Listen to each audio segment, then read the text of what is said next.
Hello दोस्तों, नमस्कार।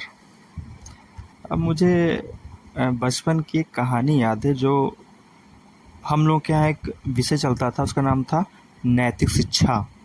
तो उसमें एक कहानी थी, एक साधु और एक भिक्षु की। होता क्या है कि एक बार ना एक साधु नदी में नहाने जाता है। जब साधु नदी में नहा रहा होता है तो उसी समय नदी के बहाव में एक भिक्षु बहती हुई जाती रहती है। अब साधु को भिक्षु पे दया आ जाती है। वो आगे बढ़ के अपने हाथ से भिक्षु को निकाल करके पानी से निकाल करके बाहर रखने का प्रयास करता है, और उसी बचाने के प्रयास में भिक्षु उसके हाथ में डंक मार देती है। साधु हाथ झटक देता है और भिक्षु फिर गिर जाती है। लेकिन साधु फिर से प्रयास करता है भिक्षु को बचाने के लिए। फिर से जैसे वो छूटने का जैसे भिक्षु को छूता है, भिक्षु फिर डंक मार देती है। ऐसे करते करते साधु को 3-4 बार भिक्षु ने डंक मारा। थोड़ी दूर पे साधु जी का एक शिष्य था, वो भी स्नान कर रहा था। वो दौड़ते हुए आया और बोला, अरे गुरु जी, आप क्यों इस भिक्षु को बचा रहे हैं? ये बार बार आपको डंक मार रही है, बार बार बचा रहे हैं, छोड़ दीजिए ना, जाने दीजिए, इससे तो आपका ही नुकसान हो रहा है बार बार। लेकिन साधु ने उसको बचाने का पूरा प्रयास किया और अंततः भिक्षु को जमीन पर रख दिया और भिक्षु चला गया। उसके बाद साधु ने अपने शिष्य को समझाया, बेटा, भिक्षु का काम है डंक मारना, तो डंक मार रही है, लेकिन मैं तो साधु हूँ, मेरा काम है दूसरों की मदद करना, तो मैं मदद कर रहा हूँ। भिक्षु अपना काम कर रही है, मैं अपना काम कर रहा हूँ।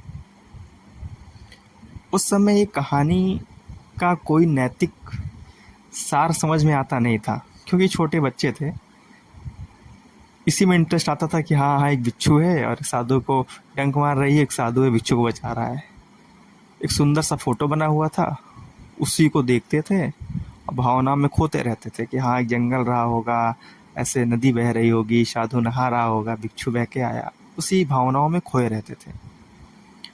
परंतु जब धीरे धीरे बड़े हुए तो इस कहानी की गंभीरता समझ में आई कि ये मात्र एक मनोरंजक कहानी नहीं है, इसके पीछे एक बहुत ही गूढ़ नैतिक शिक्षा छिपी हुई है।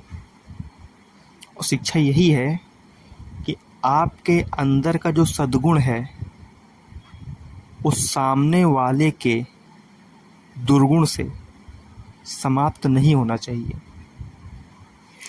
अगर सामने वाला दुर्व्यवहारी है, उसका काम ही है किसी को नीचा दिखाना, किसी को की खिंचाई करना, तो करने दो, क्योंकि ये उसका गुण है, यह उसकी क्वालिटी है। वो अपने क्वालिटी से मजबूर है, अपने स्वभाव से मजबूर है।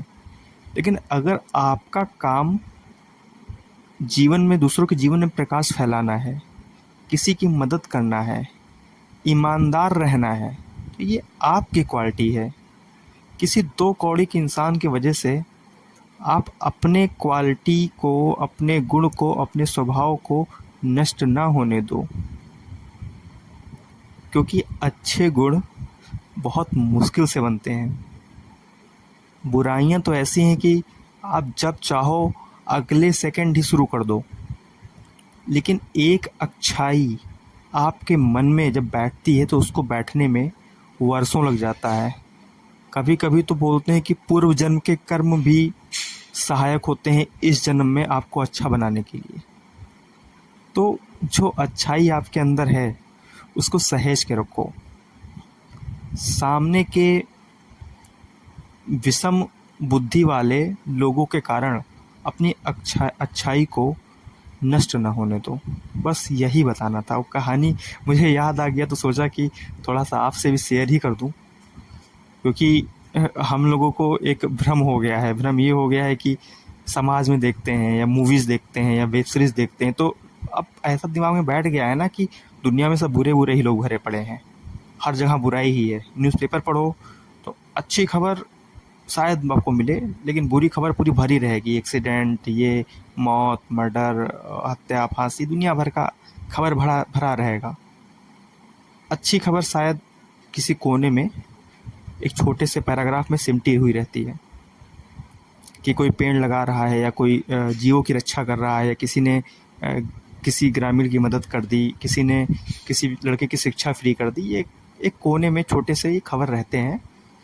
तो ऐसा हमें फ़ील होने लगा है, ऐसा महसूस होने लगा है बहुसंख्यक लोगों को कि समाज में सब बुरे बुरे लोग ही भरे पड़े हैं। लेकिन मेरे मित्र, ये आप मान के चलो कि ये आपका अधूरा ज्ञान है। बहुत अच्छे लोग हैं और बहुत अच्छाई भरी पड़ी है। तो निराश बिल्कुल ना हो, आपको भी अच्छे लोग ज़रूर मिलेंगे। बस वेट करो और जो आपके अंदर है उसको बनाए रखो, उसको ख़त्म मत होने देना। धन्यवाद।